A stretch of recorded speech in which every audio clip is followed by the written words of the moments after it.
Marami yata kayong issues against NGCP, no? Ngayon nga lang po, ito mag-audit lang po ng transmission facilities, hindi kami maka-audit dahil wala po kaming power. Wala po tayong ancillary reserve. This is not a power crisis. This is a compliance issue. Ancillary reserve. Kanino naman obligasyon po yan, Mr. Secretary, to provide that? Hindi naman po sana tayo mamomblema dito po sa kuryente kung talagang sinuportahan po nung nagkaraang administrasyon itong power plant na ginawa po ni former President Ferdinand Marcos.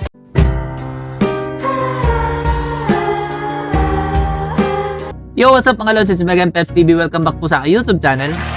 Ito na nga po mga lods, si Senator Coco Pimentel, binabanata na po si Secretary Cusi dahil nga po dito sa issue po ng rotational blackout dyan po sa Kamaynilaan. Dahil nga po si Senator Manny Pacquiao ang pambato nito ni Coco Pimentel at ayaw naman po ng PDP laban sa kanila. Ayan na po, pinay-personal na po yata ni Senator Coco Pimentel ito si Secretary Cusi. Pero bago tayo magsimula mga lods, kung bago lang kayo sa aking YouTube channel, please click the subscribe button and click nyo rin po notification bell para lagi kayo ma-update sa mga video kong ibinabahagi sa inyo. Ito na nga mga lods dahil nga po dito sa hearing kanina, pinag-uusapan po nila paano po ma-resolve itong problema po sa kuryente diyan po sa Kamaynilaan at sa tingin ko po magbabahagi po ang Mindanao para po masolusyonan ang problema po sa kuryente diyan sa Kamaynilaan. Nakakatuwa po sila mga lods dahil nung nakarang administrasyon wala naman po silang reklamo diyan sa kuryente. Ngayon lang po sa panahon po ni PRRD at malapit na po yung eleksyon, saka po nila binabatikos itong problema po sa kuryente ng ating bansa. Sino po ba may kasalanan nito? Magbibigay po ng komento pagkatapos mo itong video na ito mga lods. Ito po, panoorin na natin ang panayam po ni Senator Coco Pimentel kay Sec Cusi. Ito na po mga lods. So we have to study all of this, Mr. Chairman. Thank you. Yun na nga po, but we are a developing country now, and 20 years ago, definitely, we were not more than a developing country. Hindi naman siguro tayo nakaangat and then bumaba. So at any rate, Mr. Chairman, we adopted the system na medyo masyadong western yata, masyadong free market forces. And we took out the state or the government from participating in the generation of power. So we have had ITIRA for around 20 years, Mr. Secretary. So siguro, and the objectives of the law are found in Chapter 1, Section 2 of the law. Isa-isahin siguro na lang ninyo po ito, Secretary, sa office ninyo. If we have achieved this and if hindi, kailangan siguro natin ng revision of this law, or we already have to depart from this law, from the too Western, too liberal, too free market ideas in this law. And then there have been some experts, ilagay ko na lang sa quotes yung experts kasi baka i-dispute ninyo yung pagka-expert din nila, who have pointed out to our neighbors, Malaysia, Thailand, Indonesia, and Vietnam, which have adopted a different model in their power industry. Do you confirm this, Secretary, that our neighbors, Malaysia, Thailand, Indonesia, Vietnam, among others, have a different system than ours? Where the government buys or produces power, there's a central purchasing agency model. Yes, Mr. Chairman, we are different. No, every country have different system. No, other countries they have subsidy. They give subsidy. That's why they have a lower rate. In our case, we charge 12% VAT in our electricity rate. So iba po talaga, iba po. At saka yun pong participation nila. Kung kasama po ba sila sa power production, transmission, and distribution, magkaiba po talaga. That's why sabi nga natin, pag-aralan po natin ito. Wala naman po masama doon. No? Na magpagdebatihan natin, let's stick to the issue at in service of the people para magkaroon po tayo ng sistema that would be really working and serving the interest of the public. Salamat, Mr. Chairman.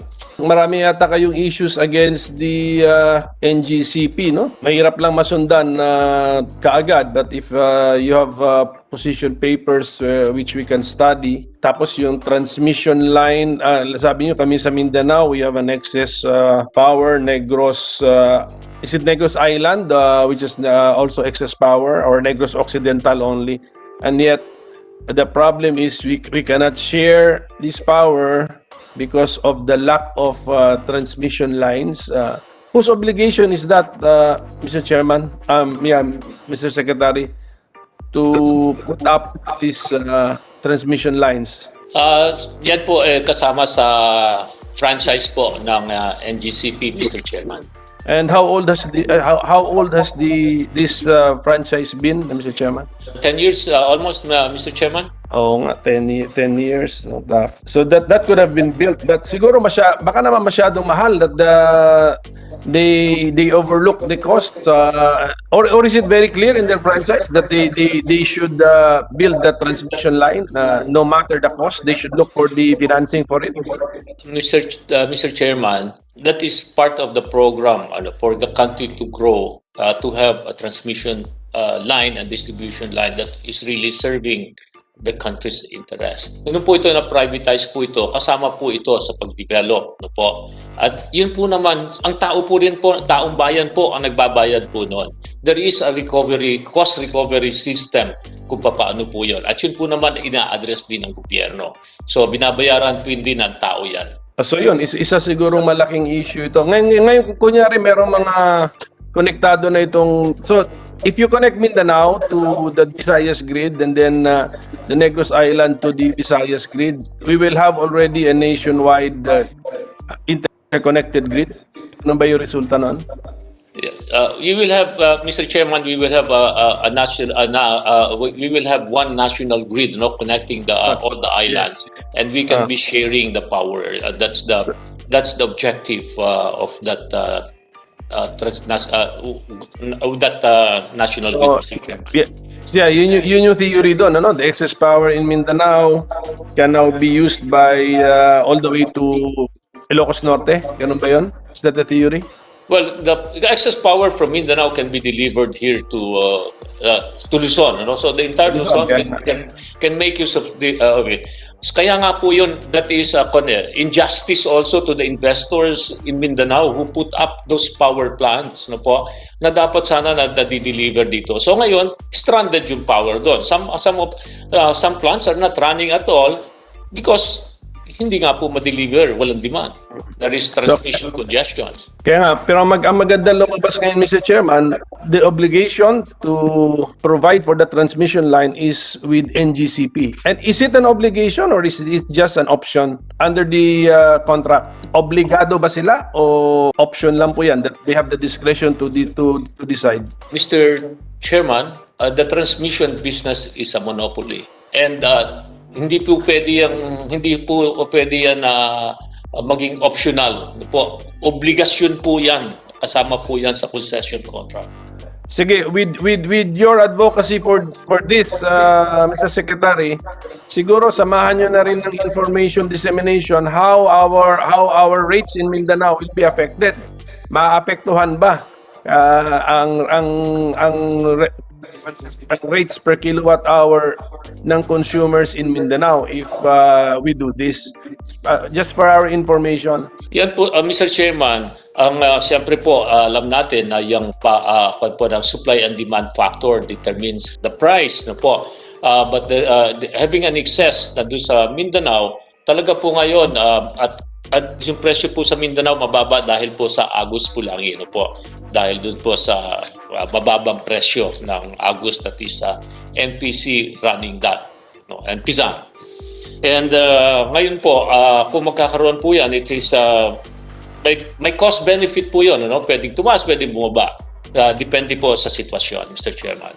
Yeah, yun na nga. Siguro lang, Mr. Chairman, just mag-explain din po ang Department of Energy information campaign on the possibilities, di ba? Kasi yung hindi pa kasi konektado ngayon but when we connect, ano yung mga possible na mangyayari? So I think the matter of NGCP deserves another focused hearing siguro, Mr. Chairman, para kasi ngayon yata ang purpose natin is the blackouts which happened this June. So nung hearing kasi nung April, Mr. Secretary, I left the hearing feeling confident with your words of assurance that there will not be any blackouts or brownouts, no?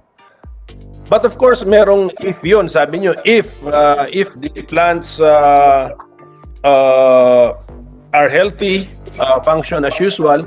Kaya sinabi ko nga rin yun, are you checking on the plants? Sabi niyo naman, you're regularly checking on the plants. So part na ng report ninyo yon on the physical status readiness of the plants because you have been checking them. So siguro ulitin ko na lang, itong latest prediction natin pero naging medyo short na yung prediction for the coming week. I think if I heard correctly the presenter, for the coming week there is no red alert siguro because the plants are in good running condition. When we say the plants are in good running condition, are these just the reports of the owners and operators of the plants, or do we really have knowledgeable people who conduct ocular inspections of these plants and then are convinced that they are in good running condition and report to the DOE that they are in good running condition? So, sa maikling salita, yung conclusion na yun that they are in good running condition, finid lang sa atin o talagang yun din ang conclusion ninyo from your own experts, from your own people? Mr. Chairman, with your permission, I'd like to ask the Bureau that is addressing that matter. So, i-apply natin, for example, nung April 27 hearing natin, tabletop din yun, yung ano ninyo, yung assurance nyo that the plants are in good running condition, tabletop. Siguro, I'm assuming tabletop din siguro yan because pandemic din naman. And then, what caused the blackouts last May 31, June 1, June 2 were unforeseen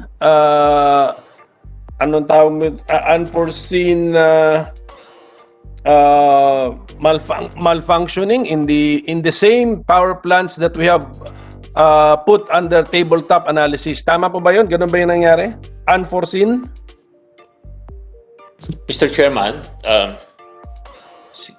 ito pong nangyari, sinabi na po natin kanina yon, yung nangyari po noong May 31, June 1 no po.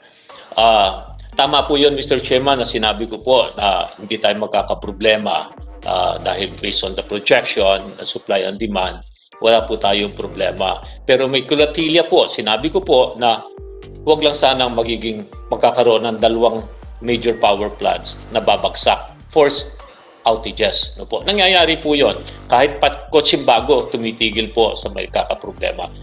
Ngayon po, sa nangyari sa kanina, pinakita ko na nga po na hindi lang po dalawa ang bumagsak na planta.